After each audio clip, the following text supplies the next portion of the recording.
কৃষি ও কৃষকের রূপান্তরের আলো নিয়ে চ্যানেল 24-এর ঈদ বিশেষ ন্যাশনাল এগ্রিকেয়ার কৃষি 24-এ স্বাগত জানাচ্ছি আমি ফয়জুল সিদ্দিকী। দর্শক, এবারের ঈদের আয়োজন আমরা সাজিয়েছি বাংলাদেশের কয়েকজন কৃষি উদ্যোক্তাকে নিয়ে, যারা বাংলাদেশের কৃষিতে অসামান্য অবদান রেখেছেন। তেমনি একজন সুপ্রিম সিডের চেয়ারম্যান কৃষিবিদ মোহাম্মদ মাসুম। চলুন আমরা তার সাথে পরিচিত হই। আসসালামু আলাইকুম। ওয়ালাইকুম সালাম। আপনাকে চ্যানেল 24-এ স্বাগতম এবং একই সাথে ঈদের শুভেচ্ছা। কেমন আছেন? ভালো আছি আলহামদুলিল্লাহ। আপনাকেও স্বাগতম এবং ঈদের শুভেচ্ছা। এটা আমাদের সুপ্রিম সিড কোম্পানি লিমিটেডের একটা গবেষণা খামার। এখানে আমরা সবজি বীজের গবেষণা করে থাকি। এবং আপনার শুরুটাও কিন্তু এই সবজির বীজ দিয়ে হয়েছিল। হ্যাঁ, আমার আমি তো সেই শুরু বলতে গেলে 1978-এর গল্প, 1978-এর গল্প অথবা তারও পিছনের গল্প। আমি তো 1966-67 সালে কৃষিবিদ হিসেবে আমার ডিগ্রি নেই।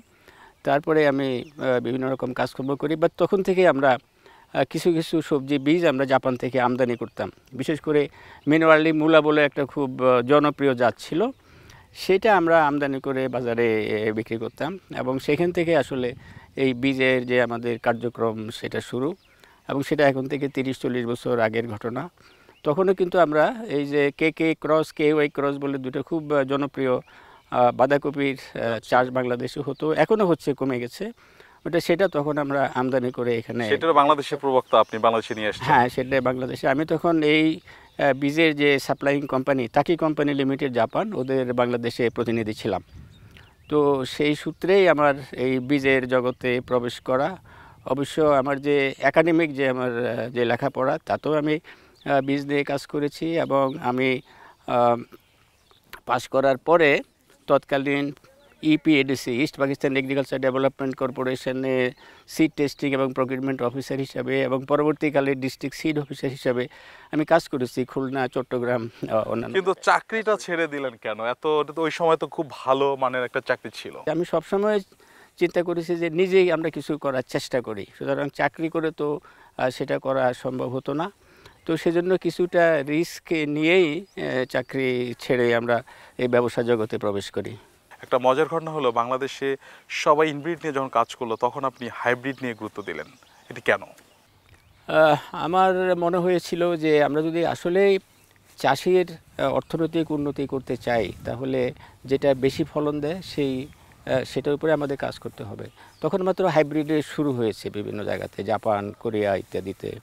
তো আমিও মনে করলাম যে আমাদের কাজ করতে হলে যদি আমরা হাইব্রিডের উপরে কাজ করতে পারি, তাহলে আমাদের যে খাদ্য নিরাপত্তা এবং যে ফল ফসল ইত্যাদি সবজি, এগুলো যদি আমাদের বেশি উৎপাদন করতে হয়, তাহলে আমাদেরকে হাইব্রিড নিয়ে আমাদের এগোতে হবে এবং আমরা সেইভাবেই এগিয়েছি। প্রথম থেকেই আমাদের ফোকাস ছিল যে আমরা হাইব্রিডের জাত উদ্ভাবন করব। সেজন্য আমাদের দুটো খামার আছে, একটা 16 একর উপরে, আর একটা আছে আপনার কাওয়া পুকুরে, ওখানে 22 একরের একটা আমাদের এই সবজি বীজের সবজি গবেষণার আমাদের কেন্দ্র রয়ে গেছে এবং এখানে আমাদের প্রায় 9 জন ব্রিডার আমাদের কাজ করতেছে। শুধু ওনারা সবজি বীজ উদ্ভাবনের জন্যই কাজ করে থাকেন। গত 10 বছর ধরে আমরা বাজারে আমাদের জাত দেওয়া শুরু করেছি।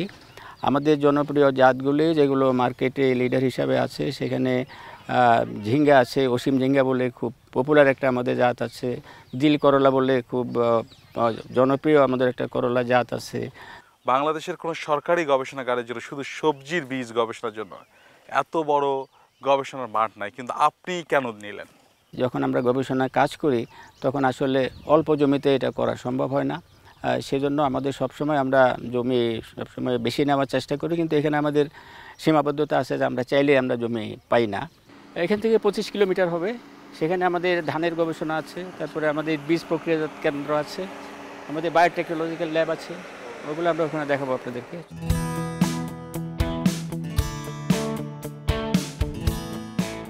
এই যে মুক্তাগাছা হাইব্রিড ধান হচ্ছে, ধানের বীজ উৎপাদন হচ্ছে, এটার কি কোনো সায়েন্টিফিক ব্যাখ্যা আছে? হ্যাঁ, অবশ্যই সায়েন্টিফিক ব্যাখ্যা আছে।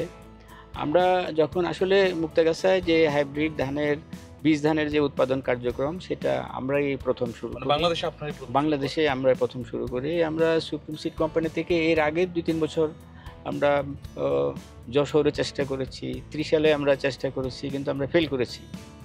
পরে আমরা চাইনিজ বিশেষজ্ঞ ছিল, ওদের সাথে কথা বলে আমরা অনেক ডাটা আমরা অনেক স্টাডি করেছি। বাংলাদেশে 64টা জেলার যত উপজেলা আছে সবটা ডাটা আমরা স্টাডি করে তখন দেখা গেল যে হাইব্রিড ধান বীজ উৎপাদনের জন্য বিশেষ করে একটা যখন সিড সেটিং হয় তখন একটা টেম্পারেচার রেঞ্জ আছে 28 ডিগ্রি থেকে 32 ডিগ্রি, দিনে এবং রাত্রির পার্থক্য।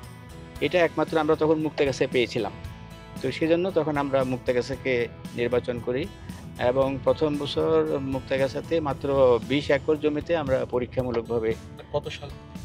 সেটা আমার মনে হয় এখন থেকে 20 বছর আগে হবে এবং 2002-3 সালের দিকে এরকম এরকম আমার ঠিক মনে নেই। তো ওখানে তখন চেচুয়া বলে একটা জায়গা আছে, চেচুয়াতে আমরা পরীক্ষামূলকভাবে এই হাইব্রিড ধান বীজ উৎপাদন করি এবং আল্লাহর রহমতে প্রথম মানে চেষ্টাতে আমরা সফল হই। তো সেটা দিয়ে শুরু, তারপরে পর্যায়ক্রমে সেখানে তো বাড়তে বাড়তে এখন 2024-25 সালে এসে শুধু মুক্তাগাছা না, মুক্তাগাছা, মধুপুর, তারপরে বগুড়ার শেরপুর, যে সমস্ত অঞ্চলে এই হাইব্রিড ধান বীজ উৎপাদন আপনার ছড়িয়ে গেছে এবং এবছর প্রায় 13-14 হাজার একর জমিতে হাইব্রিড ধান বীজ উৎপাদন করেছে। প্রায় 25টা বীজ কোম্পানি কিন্তু এই উৎপাদন প্রক্রিয়ার সাথে জড়িত আছে এবং আমরা সুপ্রিম কোম্পানি থেকে উৎপাদনের যে মডেলটা আমরা বের করেছিলাম এখনো বাংলাদেশে সবাই সেই মডেলই আপনার অনুসরণ করে বীজ উৎপাদন করছে। আপনারা বাংলাদেশে নেতৃত্ব দিচ্ছেন বীজের ক্ষেত্রে, আপনাদের জার্মপ্লাজম সেন্টার আছে কিনা বা কোন পর্যায়ে আছে? আমাদের জার্মপ্লাজম সেন্টার অবশ্যই আছে, তবে জিন ব্যাংক বলতে যেটা বোঝায় সেটা আমাদের এখনো খুব মিনি স্কেলে আছে, সেটা আমরা এখনো তৈরি করতে পারিনি। তবে এটার আমাদের জিন ব্যাংকের সমস্ত কার্যক্রম প্রস্তুত হয়ে গেছে। 30 সালে আপনি দেখতে পাবেন সেখানে আমরা জিন ব্যাংকের জন্য অলরেডি এখানে প্রস্তুতি নিয়েছি এবং এটার যে মেশিনারি, সেই মেশিনারির জন্য আমরা এলসি দিয়ে দিয়েছি। মেশিনারিটা আমরা ভারত থেকে নিয়ে আসবো, এখানে আমাদের সব জার্মপ্লাজম সংরক্ষিত থাকবে। ফাইজুল, খামারে হাঁটতে হলে শক্তি দরকার। হ্যাঁ, শক্তি অবশ্যই দরকার। আমার বয়স এখন 82 কাছাকাছি, বাট এখনো আমি খুব আনন্দ পাই যখন আমি খামারে আসি, যখন হাঁটাহাঁটি করি, দেখি যে 24 বছর আগে কি ছিল। এই যে আপনি রূপান্তর করলেন, অনেক টাকা বিনিয়োগ করছেন গবেষণায়, R&D-তে, বিশেষ করে সবজিতে, এইটা আসলে ভবিষ্যৎ কি? বাংলাদেশের মতো দেশে R&D-তে এত বেশি ইনভেস্টমেন্ট কেউ সহজে করতে চায় না।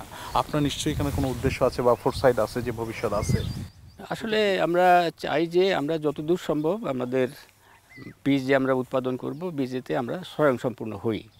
তো সব বীজ আমাদের এখানে, সব জাত আমাদের এখানে, সব ক্রপ আমাদের এখানে করা যাবে না, কিন্তু যেগুলো আমাদের এই ক্লাইমেটে পারমিট করে সেগুলো আমরা চেষ্টা করি যাতে আমাদের এখানে নতুন জাত বের করে আমরা চাষিদেরকে দিতে পারি। চাষিদেরকে দেওয়া মানেই হচ্ছে চাষিদের সেবা দেওয়া, চাষির উৎপাদন বৃদ্ধি করা, চাষির অর্থনৈতিক উন্নতি হওয়া, সেটাই আমাদের কাম্য।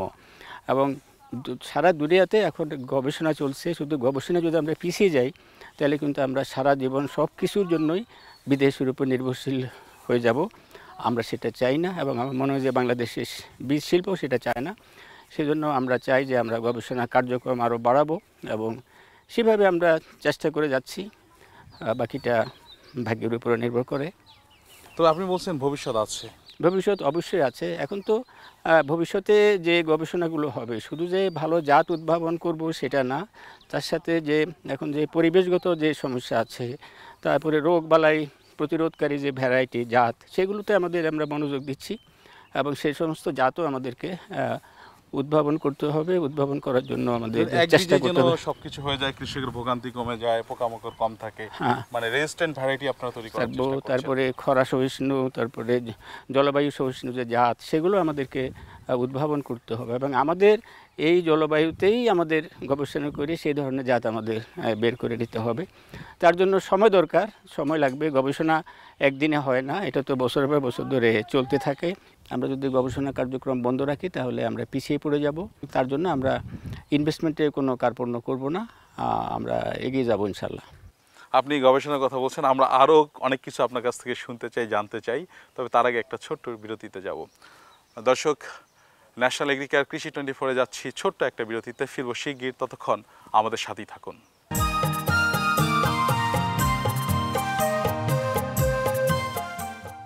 দর্শক, বিরতির পর আবারও স্বাগত জানাচ্ছি ন্যাশনাল এগ্রিকেয়ার কৃষি 24-এর ঈদ বিশেষ আয়োজনে। আমরা কথা বলছিলাম সুপ্রিম সিডের চেয়ারম্যান কৃষিবিদ মোহাম্মদ মাসুমের সাথে। আমরা আপনার কাছে শুনছি সুপ্রিম সিডের সফলতার গল্প। আমরা যদি জানতে চাই যে রহস্য কোথায়? সফলতার রহস্য যে আমরা আমাদের ভালো একটা ব্র্যান্ড ইমেজ সৃষ্টি করতে সক্ষম হয়েছি এবং আমরা যে সমস্ত জাতগুলো আমরা বাজারে দিচ্ছি সেটা সর্বাধুনিক এবং সর্বশেষ জাত এবং বাজারে যে কোনো বীজ কোম্পানির বীজের সাথে এটা আপনি প্রতিযোগিতায় টিকে থাকতে পারছে। তারপরে যদি জমিতে যদি কোনো সমস্যা হয় চাষির কাছে, তাহলে সেখানে সাথে সাথে আমরা যে চাষিদের সাথে আমরা যোগাযোগ করি, তাদের সমস্যা বোঝার চেষ্টা করি এবং সমাধান দেওয়ার চেষ্টা করি। আসলে আমরা সুপ্রিম সিড কোম্পানিকে একটা কৃষক বান্ধব কোম্পানি হিসাবে প্রতিষ্ঠিত করার চেষ্টা করেছি। তো সেই গুডউইলটা আমরা সৃষ্টি করতে সক্ষম হয়েছি। আমি মনে করি যে আমাদের সফলতার মূল কারণ কিন্তু সেটাই। তো সুপ্রিমের আর কি আছে যেগুলো দেখা যায়? সুপ্রিম সিডের হাইব্রিড ধানের বীজ আছে, ইনব্রিড ধানের বীজ আছে, আলুর বীজ আছে, হাইব্রিড তুলার বীজ আছে। হ্যাঁ, আমরা এটা শেষ করে আমরা এখন আমাদের যে ধানের গবেষণা হচ্ছে হাইব্রিড ধানের, সেখানে যাব এবং সেখানে আমাদের খুব বড় একটা প্রসেসিং সেন্টার আছে এবং সেখানে আমাদের টেকনোলজিক্যাল ল্যাব আছে, টিস্যু কালচার ল্যাব আছে, সেগুলো আপনাদেরকে আমি দেখাবো। আমরাও দেখতে চাই। জি। আপনারা বাংলাদেশে প্রথম হাইব্রিড বীজ নিয়ে আসলেন, প্রসেসিং প্ল্যান্ট করলেন, অনেক বড় প্রসেসিং প্ল্যান্ট আপনাদের আছে। মানে আপনারা কি চিন্তা ভাবনা করেই কি প্রসেসিং প্ল্যান্ট করছিলেন বাংলাদেশের জন্য এটি ফিজিবল কিনা? এখানে যে আপনি 4টে ভবন দেখছেন, প্রথমে কিন্তু আপনার যে ভবনটা ওটা আমরা 1000 টনের জন্য করেছিলাম। তো এইভাবে করতে করতে এখন দেখতে পাচ্ছেন যে এখানে 4টা আমাদের কেন্দ্র হয়ে গেছে এবং এর মধ্যে 2টা কেন্দ্রের মধ্যে আমাদের সিড গ্রেডিং আমরা মেশিন বসাই দিয়েছি। আসলে প্রাইভেট সেক্টর কখনো বড় করে আগে থেকেই প্ল্যান করে না, সে তার চাহিদা মতো সবসময় কাজ করে থাকে যাতে তার যে ক্যাপিটালের যাতে অপচয় না হয়। তো আমাদের এখানে সেভাবে এটা হয়েছে। বাট এটা ছাড়াও আপনি রংপুরে তারাগঞ্জে আমাদের আরও একটা আপনার প্রক্রিয়াজাত কেন্দ্র আছে। এই যে আপনি যেটা বলছেন যে প্রক্রিয়াজাত কেন্দ্র করেছেন, এখানে তো অনেক ধরনের চ্যালেঞ্জ আছে, কোয়ালিটি মেনটেন করার একটা বিষয় আছে। চ্যালেঞ্জ হলো যে বীজের যে গুণগত মান, এটা যে জার্মিনেশন ধরে রাখা ইত্যাদি আর কি। তো সেটাও যেহেতু আমাদের এখানে ডিমিডিফাইড এবং টেম্পারেচার কন্ট্রোল করা থাকে, সেখানে খুব একটা সমস্যা হয় না। আমরা এ ধরনের বীজ 1 বছর 2 বছর পর্যন্ত সংরক্ষণ করতে পারি। সুপ্রিম সিড কোম্পানিতে আমার কাজ হলো স্বপ্ন দেখা।